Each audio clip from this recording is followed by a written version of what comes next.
High school was a hard time for me.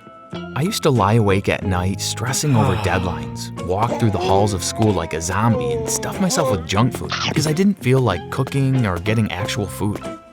The day after I graduated high school, I packed my bags, bought a plane ticket, and left to travel for a few weeks. A few weeks turned into a year because I fell in love with traveling and photography. So I dreaded coming back home to the life I found so bleak.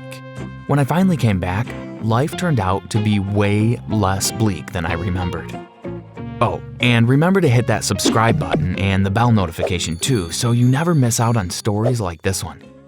As soon as I arrived at my new apartment, where I would live at least until I finished college, I left to go see my mom. I hadn't seen her in person in a year, so I was hyped to see her again and have a home-cooked meal. I arrived at my childhood home soon enough. As I rang the doorbell, I felt like I wasn't myself. I felt like a stranger coming to deliver a package or something. It didn't feel like home anymore. The door swung open, but behind it was a man my age instead of my mom. It was my best friend, Josh. I smiled instantly and we hugged. "I missed you, bro. Why did you have to leave for so long?" Josh said, giving me a slap on the back. "You should have come, man. There's a whole world out there," I said, looking around for my mom. I figured my mom had told Josh I'd be coming for dinner, so he came to see me. My mom walked down the stairs and immediately jumped to my neck with a hug. She's a small, energetic woman. She pinched my cheeks the way she knows I hate and asked about my trip, hardly letting me get a word in though. She seemed a bit nervous to me. She was more talkative than usual and her eyes kept darting from me to Josh. "Andre, darling, are you hungry? I'm willing to bet you've only been eating junk for the past year," she said as she filled a large bowl with chicken Alfredo. She placed my bowl at my usual seat at the table and hers right across from mine where she always sat. "My favorite," Josh said to my mom when she got to his bowl, which she had placed at the head of the table, which I found odd. That was where my dad sat, so the seat had been empty since they got divorced. Josh gave her a smile I've never seen on his face before. It felt like he was flirting with her, but I dismissed that idea. He's my best friend. Why would he be flirting with my mom? After dinner, my mom made us move to the back patio, and she poured us some drinks. Josh and I talked lively about everything I saw the month I spent in Greece, while Mom simply nodded and listened. She was seated across from me, and Josh was next to her. While I was telling them about the time I stepped on a sea urchin, she tapped Josh on the shoulder and gave him a very slight nod. Josh put his hand on my mom's thigh, which made me stop talking out of confusion. I looked at him angrily to let him know I didn't like him touching my mother like that, but he only pressed his lips together and said, "Andre, we have something we need to tell you." My mind raced. I thought about all the possibilities of his next words. As an overthinker, I hated when people said stuff like that.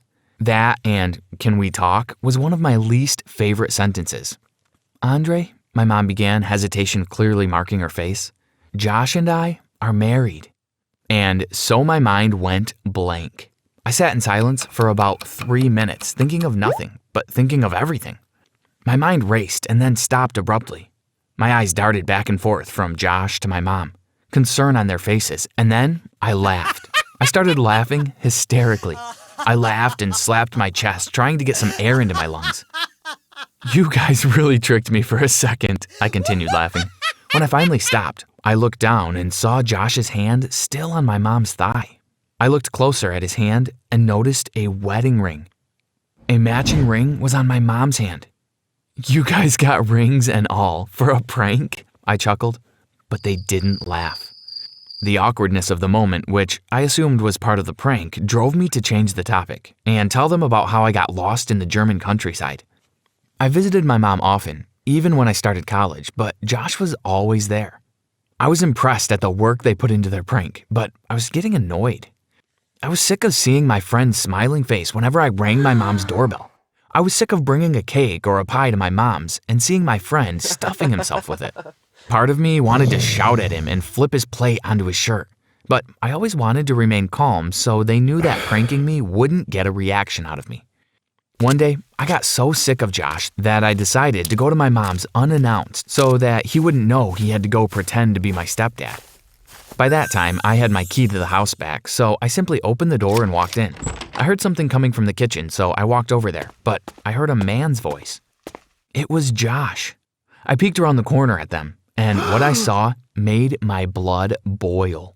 My mom was chopping vegetables and Josh was hugging her from behind, which was weird. My best friend was kissing my mom. I stalked into the kitchen, grabbed Josh by the back of his shirt, and punched him right in the jaw. He stumbled backwards and my mom shrieked. I walked out of the house as calmly as I could, but when I looked around, I noticed the walls were covered with pictures of Josh and my mom. I ran out of that house as fast as I could. My phone ringing made me jolt awake in the middle of the night. Not again, I thought. I looked at it, lighting up my room with its blue light, and my former best friend's face was right there on my screen.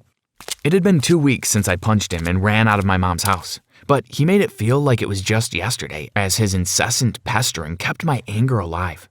He showed up on campus almost every day trying to talk to me, but he couldn't understand that seeing him sad outside my lecture hall wouldn't make me forgive him. The guy I had seen flirt with countless girls was suddenly married to my mother. Was I overreacting? No, there's no way. I had to turn my phone off most of the day because otherwise the sound of buzzing or ringing would get me kicked out of class, as it had done already. After what felt like months of avoiding Josh, having him follow me around, ringing my doorbell enough to have my roommates throw buckets of water onto him, and rendering my phone useless as he always found new ways of spamming me, I decided that it was time to drive down to my mom's again. Everything seemed the way it was last time I was there, but there was a slight difference. Josh was wearing my dad's old clothes. When my dad left, he left about half his wardrobe in his old closet, and Josh found it. He seemed like he had aged 20 years, at least in clothes and personality.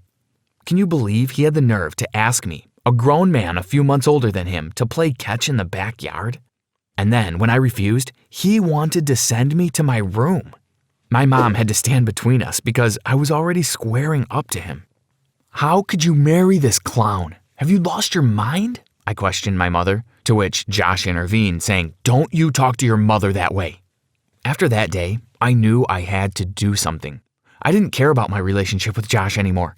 He could beg all he wanted for my forgiveness, but I simply couldn't get over the fact that he married my mother.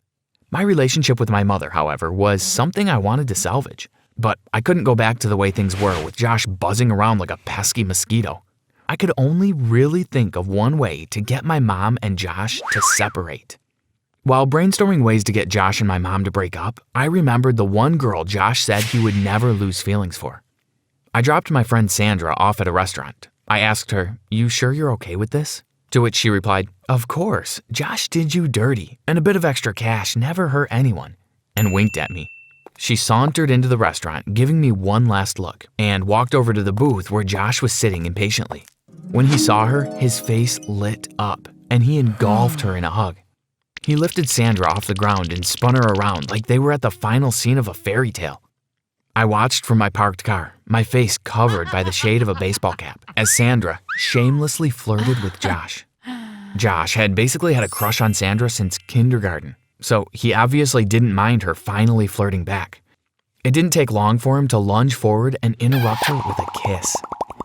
I snapped as many pictures as my phone storage would allow me to, and got out of my car. Josh looked up when the little bell over the door rang, announcing my entrance, and his face just dropped. I slid Sandra $50, took her hand, and led her out of the restaurant. As soon as I had hard copies of the pictures, which I needed for gravitas and dramatic effect, I raced towards my mom's house. I bolted out of my car and in through the door, only to be greeted by none other than Josh. "Give me those," he said, trying to swipe the pictures out of my hands, but I swerved him and went looking for my mom, whom I found reading a book on the back patio. After showing my mom the pictures, I felt kind of bad. She was tearing up.